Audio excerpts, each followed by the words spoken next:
everybody, and thanks for being here. It's a snowy day, like many others. My name is Dojna. I'm the curator here at the Art Center, and then invited Kat to do this exhibition. I've seen the piece before at St. Kate in the Twin Cities, and we've known each other for so many years at this point. I always really admire work, inspires me as an artist, as a curator, so I'm happy that we can make this possible. And then the talk will be moderated today by Erin, who's a future art historian or something like that, right? Something like that. They have really good conversations over Erin's internship, and so, yeah, I'll leave it to you. Thank you so much all for being here, and Kat, thank you so much. So just a little bit of background on this piece before we get started. So the names that we change is a solo exhibition by Kat featuring installations and interactive artworks about naming, identity, otherness, and community. Kat is an Iranian-born, Minneapolis-based artist, educator, and independent curator. In her artwork, she often considers the social systems that continually construct the binaries which shape our perceptions of self and other, such as religion, gender, politics, and nationalist ideologies. Katayoun is interested in blurring these boundaries and create a balanced hybrid style both in life and art. Her art is an attempt to understand the relationship between past and present, tradition and modernity, and the individual versus collective identity, as well as to spur discussion around our understanding of time and the tangled roots of our histories. She holds an MFA in ceramics and sculpture from the University of Minnesota and currently teaches as faculty of art at Normandale Community College. Her work has been exhibited in several group and solo exhibitions nationally and internationally, including the Minnesota Museum of American Arts, the Rochester Art Center, the Wiseman Art Museum, South Dakota Museum of Art, the Soap Factory, St. Thomas University, Public Functionary, Beijing Film Academy, and many more. Katayoun is also a 2021 MCAD Jerome Emerging Artist Fellow and recipient of the Artist Initiative Grant from the Minnesota State Arts Board for fiscal years 2015 and 2019. So with that, I figured we would just get started with the questions. Sure. Yeah. So Kat, if you could just tell us a little bit about where this project started and how it fits into your wider body of art. Sure. I put some slides together because I thought that it would be good to have some visuals of how this project started. Yeah. So these are just the images from downstairs of these airplane seats traveling here, and the installation here with these Starbucks cups in the back. The project actually started from the cups, really, and it started from this project that I was doing back in 2014, that I was working on these installation, and the whole purpose of this installation was tracing the influence of colonialism on ceramics. So the trade and the exchange of the cultures that happens, and the collectibles like this teapot, which is very dear to many Iranians. It shows the influence of Russian and also English, powers in Iran. And I was imagining, what if I want to create something that adds American influence into it too, and how it will look like, and this was the result of it. But when I was working on this project, I came to realize something that I'm calling Starbucks between myself and others, that when you have a difficult name, what happens, you just want something fast and easy on the spot so that people can remember. And what happens, that the switch that happens immediately, that people go from Katayoun to cat or something. So that happens, and the stories behind that was fascinating. So I started collecting those. So first informally and then formally as like as in this project that I will, talk about a little bit. Yeah. Yeah. Thank you. So it's been going on for quite some time now. Yeah. Could you talk about how it's changed over time and where you perhaps see this project going? Yeah, for sure. Because this so 2014-ish, I started thinking about it, and it took me a good 2 or 3 years to be able to have it like in a stage that is presentable to the gallery. So my first experiments with this was just like, so I decided to start recording them when I learned that how important it is to share these stories with as an art form. So I started setting up like this corner in my studio to record these interviews, and it went through a lot of like trial and errors. Like the first subject, one of my friends that I asked him to come over, he had like a magnificent story, but I asked him to look directly to the camera, and then I realized that was a terrible mistake because people start performing for the camera. So then I've learned that it needs to be, they need to look at me. And this was like when I was in Germany, and I was like in the street, and I was just not having a setup. And that was a failure too, because like there are a lot of environmental sounds get into the recordings, and you can't technically use that. So I ended up using the comfort of my studio for recording, and the little pillows is the background that you see in all of the videos that are here. So that was like when it started, and finally I got like a collection of the videos together. But then I realized all the conversations are like about 2 hours long of interview, so a lot of editing. Mm-hmm. And so I started adding text to make it more interesting as well. And so like the text that I added to them, and the name changes that people have. But yeah, so this is how it came to have this format.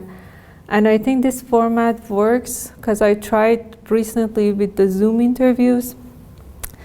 There's something, it's not one-to-one connection that you get in the comfort of your own place, having tea, having some snacks, and then let the conversations go anywhere it wants. So it's much easier for me to edit down like a 10-minute conversation out of 2 hours that is like heart to heart, and I think it has to be mutual sharing. So it's not just like me taking the stories; it's about building connections. So I feel like it happens before than when it's presented in the gallery.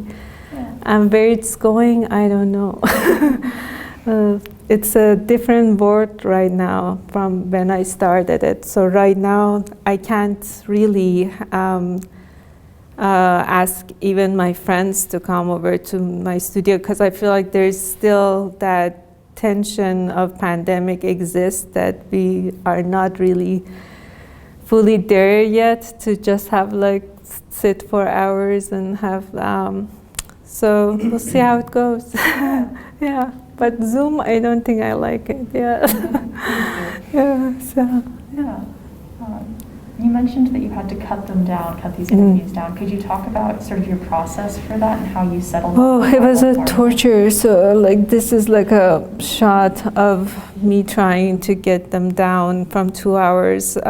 It's very hard to have it, because the reason was that people wouldn't engage if it's like long interviews, so it has to be short. Mm-hmm. So I felt like an editor in a way, and that was the most difficult part, because what you will leave out or what you will, stitch together. And it's natural part of conversations that a lot of repeats happen. So some of them are easy, but some of them are like excruciating hard to get them out. But so yeah, I feel like I memorized all the things they said because of going over them, for a long time. Yeah, that makes a lot of sense.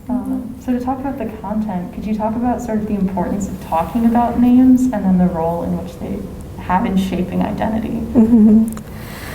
I think we take it for granted. It's such a simple thing, our names is, but that's a first connection that we have and how we get to know ourselves first. And by repetition of hearing it, it becomes like a part of your identity. And if it's changed by not your choice, because this was like the beauty of this project was when I put an open call, because I thought this is like something that happens between my immigrant community mostly, and people who are not born here, that they have difficult names and they have to be able to fit into the new society. But it also happens between LGBTQ community as well.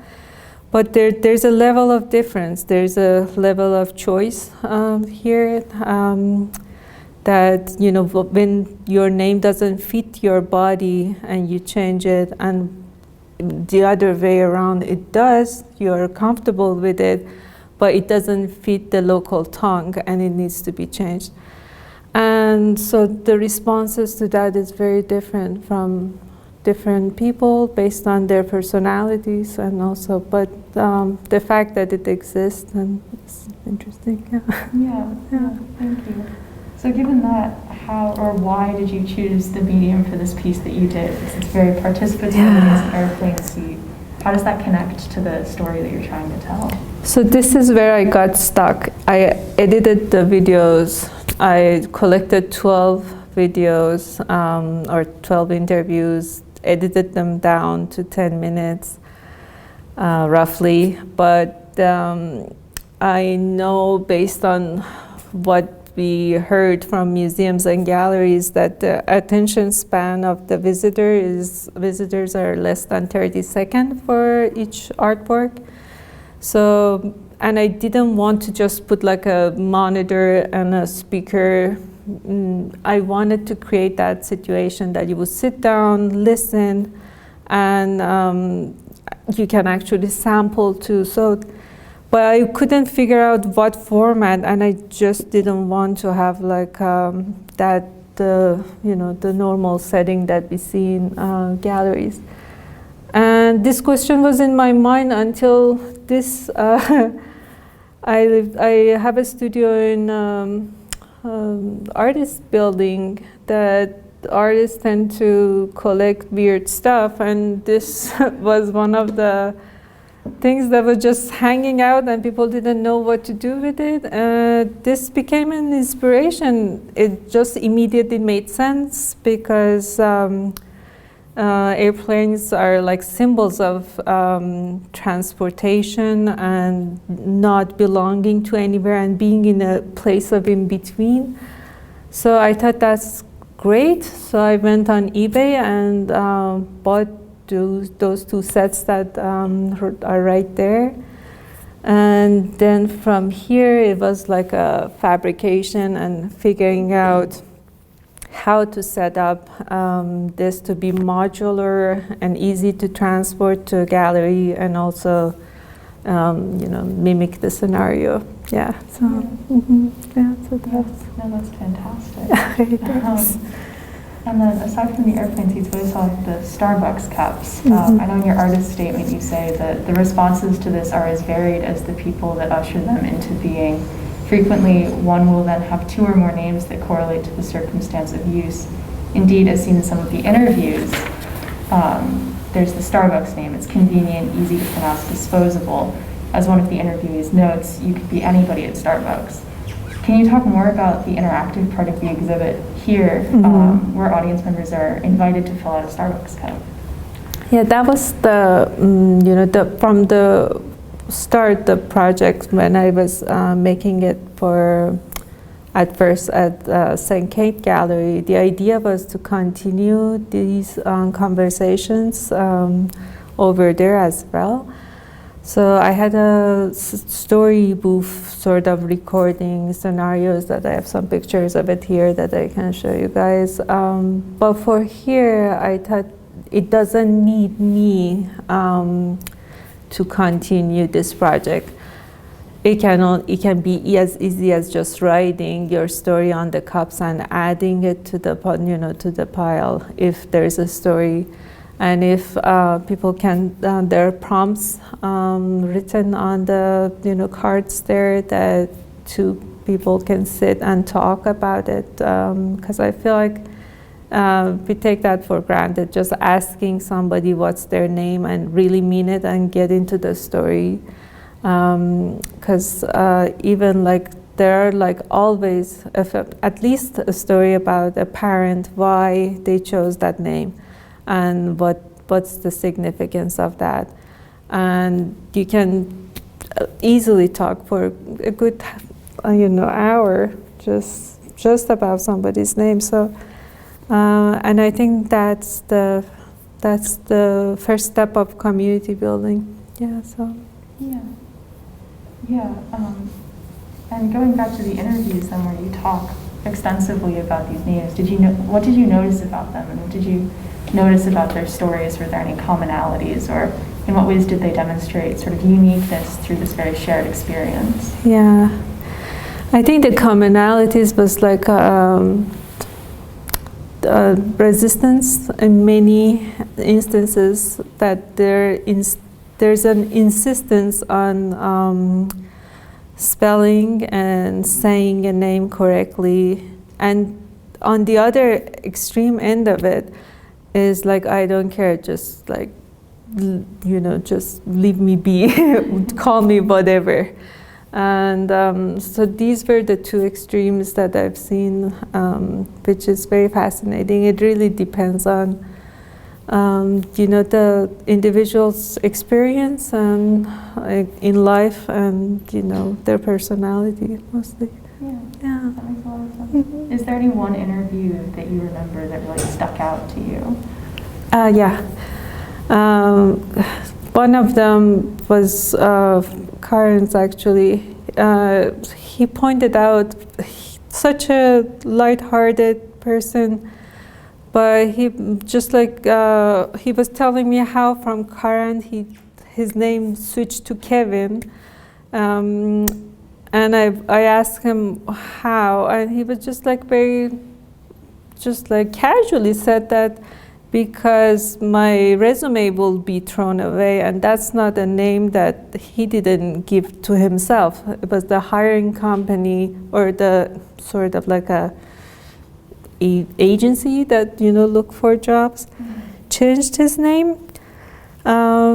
Because it will get his chances of getting employment higher. And we hear about it, we read about in sociology that there are like discriminations in hiring processes based on names.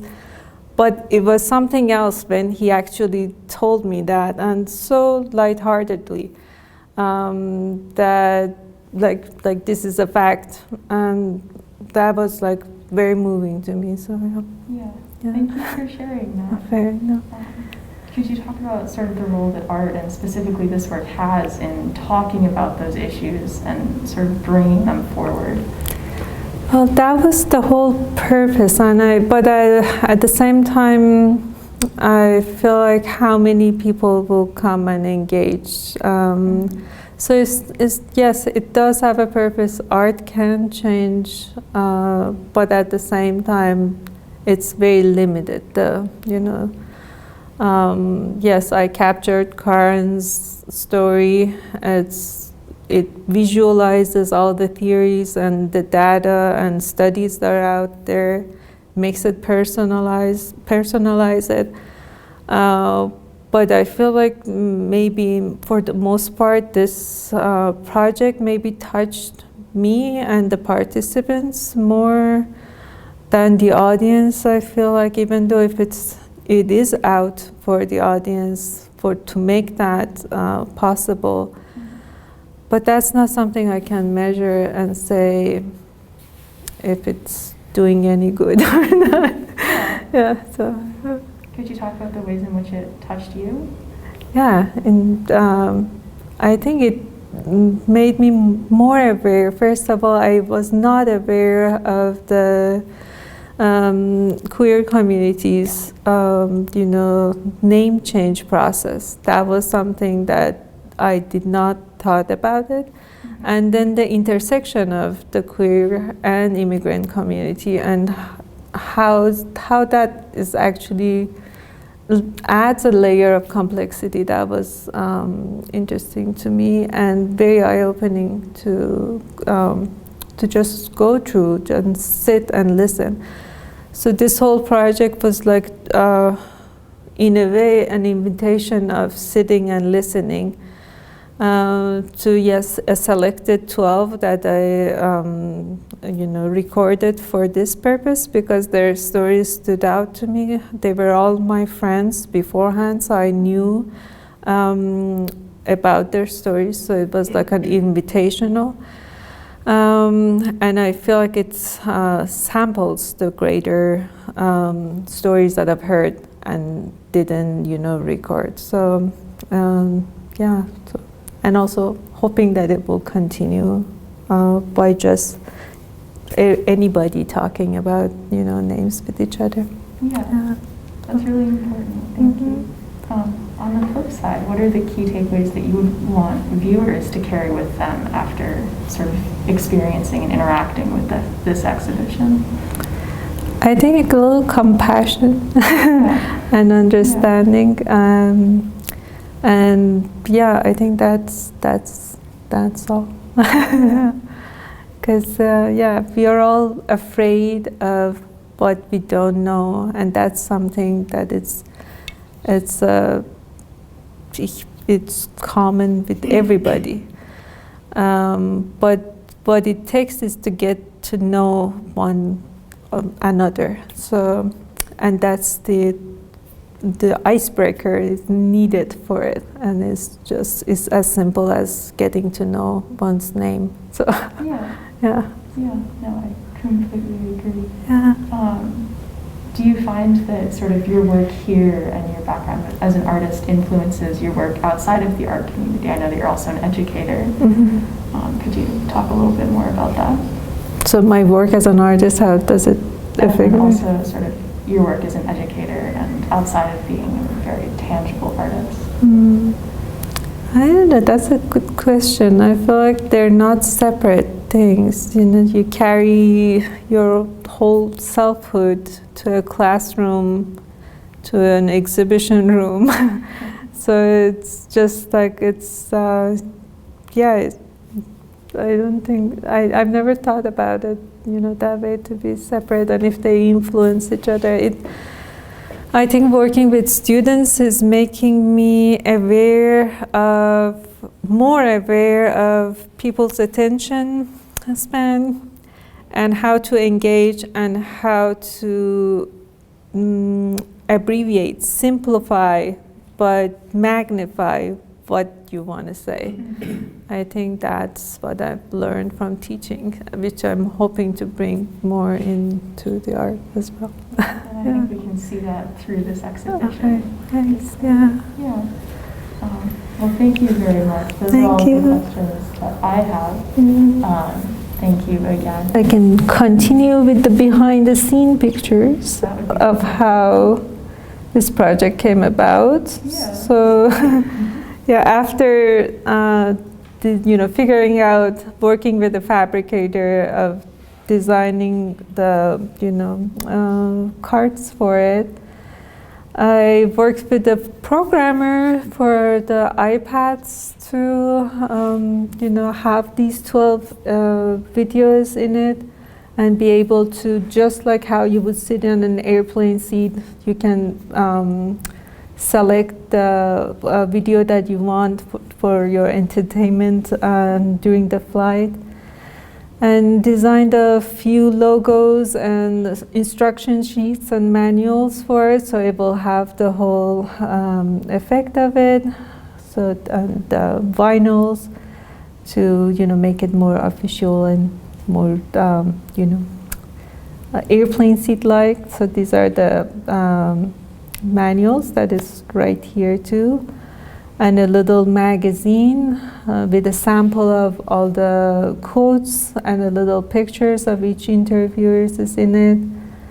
And here are some of the behind the scene of this piece that is behind you being made.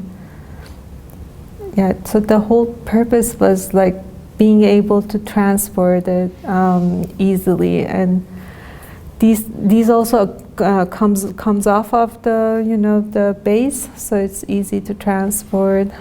And these are the story booths that I made for St. Kate, that they're insulated and good for sound recording.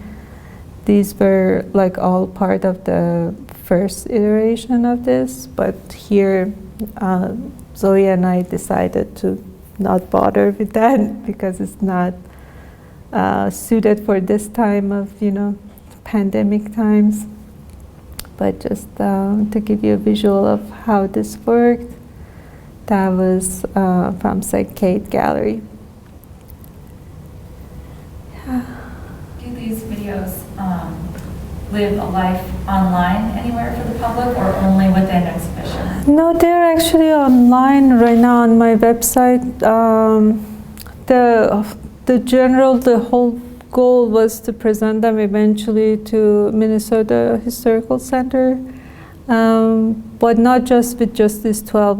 The idea was to continue this project, but it hit the pandemic, so and ever since everything kind of got disrupted. But I will continue it, but in a different form, which I'm starting to experiment with, and we'll have a show at MCAT Gallery soon.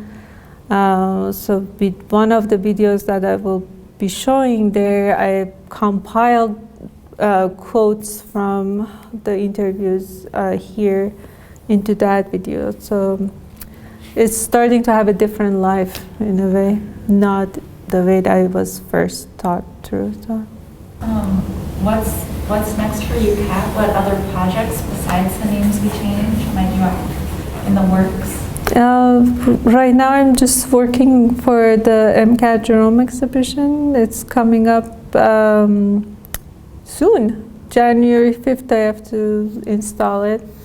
So yeah, that's like an accumulation of the past 2 years, the crazy past 2 years, which that was the whole idea of how, if the projects or the galleries and spaces that are, meant for art is not available and they're closed down, what else I can do. So that's the whole, my segment of the show will be about that, and it's the 2 years of working there. So yeah, it's coming.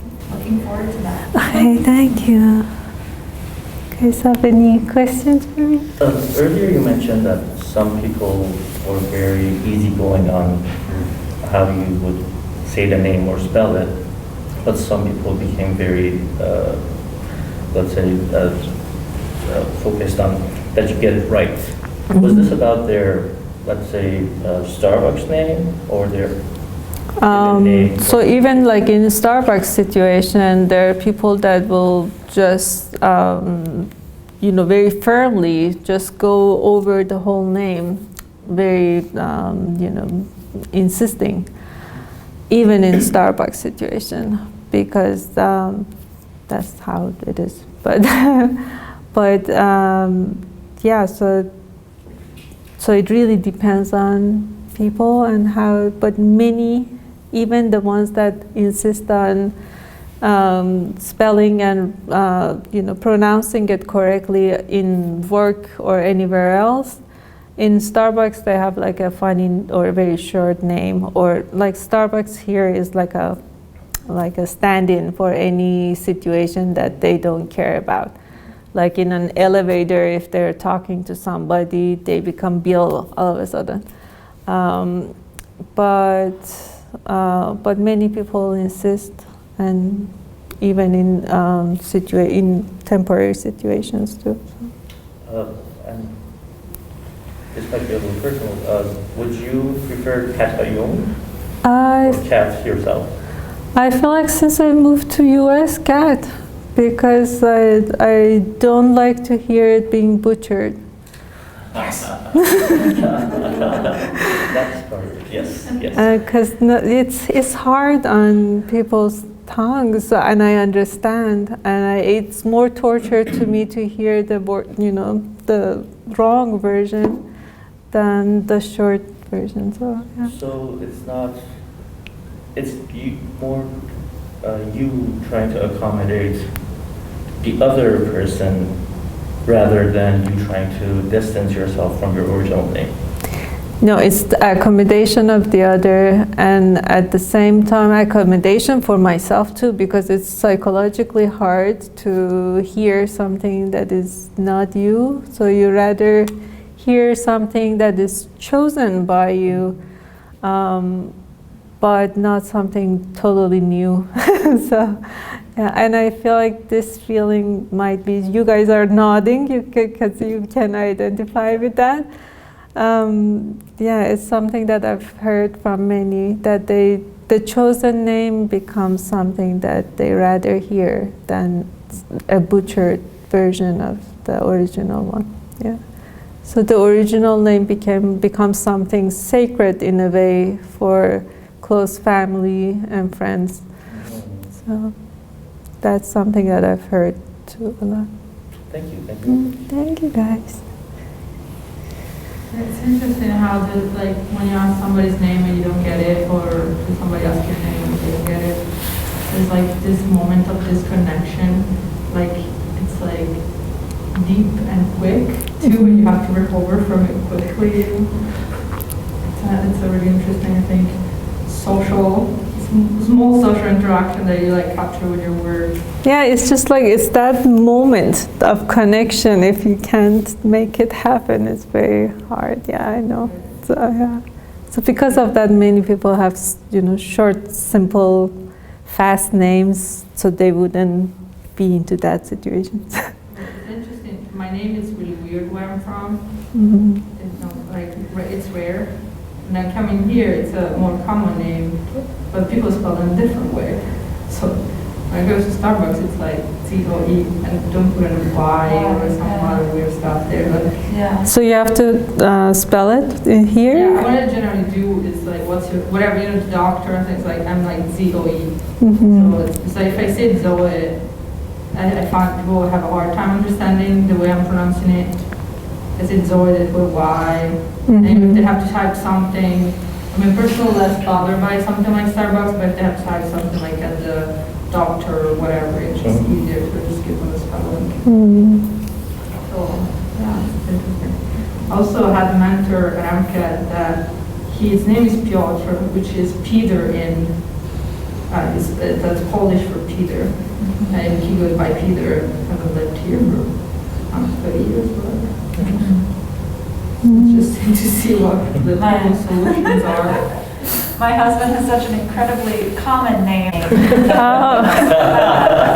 So He which would is not be. interesting because there'll be 10 other men with that same name. Okay. And so to avoid someone else getting his tacos, he'll make it a more complicated name. Oh, that's interesting. That's so interesting. Yeah. So you have a name story too? I thought Ali is something. I do. So, as someone whose name is Ali Reza, but has been going by Al for the last 10, 12 years, I could completely feel what you said when you were you'd rather the name not be butchered. Mm-hmm.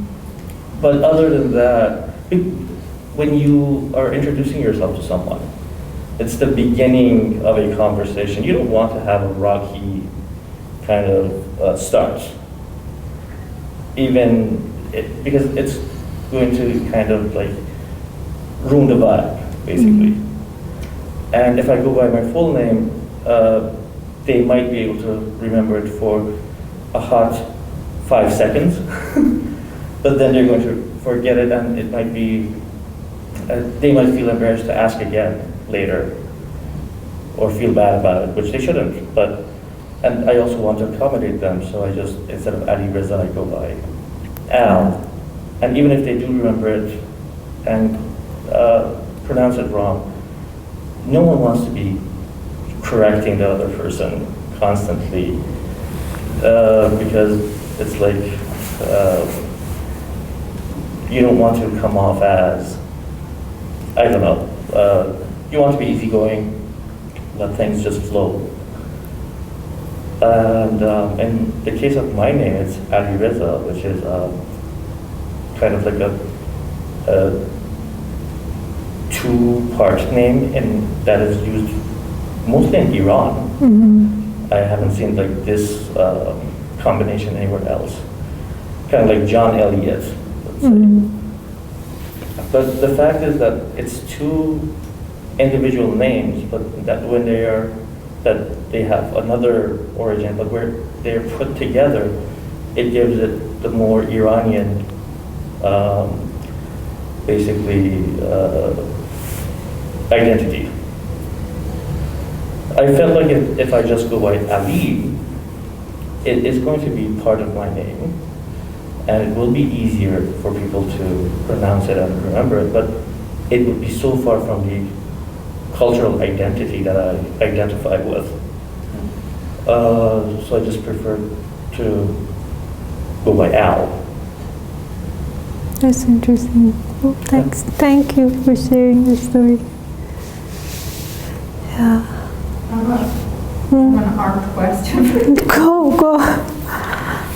So, I mean, you're, let's say, more primary media, like as far as I know, your work, it's something way more tangible than this tech stuff that you're doing now with this project, right? How do you translate, like, how much does it play the craft that you have in, like, ceramic into video editing? I think it's, for me, the medium is an excuse to get to an end. So the process of video editing, it's any process is process of making something tangible, making this tangible. So I feel like, in a way, going back to, the image that I showed you guys, and there are some of the cups downstairs too. So like making multiples of something in mostly tangible ceramics. I've, when Erin and I were talking, I feel like I'm starting to call myself a collector, because I make multiples, bring them together. In this case, it's stories. So these were stories of how cultures influence each other and become something else. So yes, it doesn't speak the story, but the story is in it. But what I'm doing is making them and bring them together. And here is just people, but still a collection. And everything else around it that is built for it is just mainly for the art purpose or the audience purpose, to make that story more. And I feel like I am moving, yes, more towards storytelling with video, because I feel like objects at the end of the day are just objects and remain as such. So if I don't talk about what the intention of these cups were, they can't talk for themselves, but a video can. So how to bring the stories is now becoming more like a. But I don't see any any crash between different practices. It's a continuation and coming back and forth. So. I was asking because in my own practice I come from digital and then I went to like some craft that I didn't do very well. And so knowing that starting from, making something with your hands and being involved physically into like this, it's a different kind of process, right? True. So, just interesting to like think about how you get to like a new media, how you approach it, and like bringing everything that you've done before. Yeah, I feel like I never drop anything, or so because I still make ceramics, I still love it, and I do not. I think what bothers me is the dichotomy of art and craft in general. And from the get-go, that was the aim to trouble that in a way, because it troubles me. It troubled the generally, inside, outside, foreigner, native. So these kind of black and white issues that we look at the world had always been bothering me, including in the art world. What is done by hand, manual craft is on a lower scale, and if you're doing digital new media, it's like you are all of a sudden there's a hierarchy even in the art world with the mediums you choose, and because of that I feel like I always wanted to work with them together. And so for that I feel like it's not really changing the way I work, it's just learning a new technology or something to use it, but at the same time I will always love making it. So I continue my ceramic, I'm calling it tchotchke, making in the background, still going, and I still like to trouble that and bring them together, and that's the aim, hopefully for the Jerome show, to bring them together and see what happens. And thank you all for your questions and for sharing your own stories. That's really what this is all about, just creating a conversation, creating a community. And thank you again, Katayoun, for speaking with us and sharing more about your process. Thank you for such a smart questions. But thank you for coming out in person and for braving the weather. I know it's very cold outside. We appreciate all of you, and we appreciate you. Okay, thank you. So thank you again. Of course, thank you all. Thanks.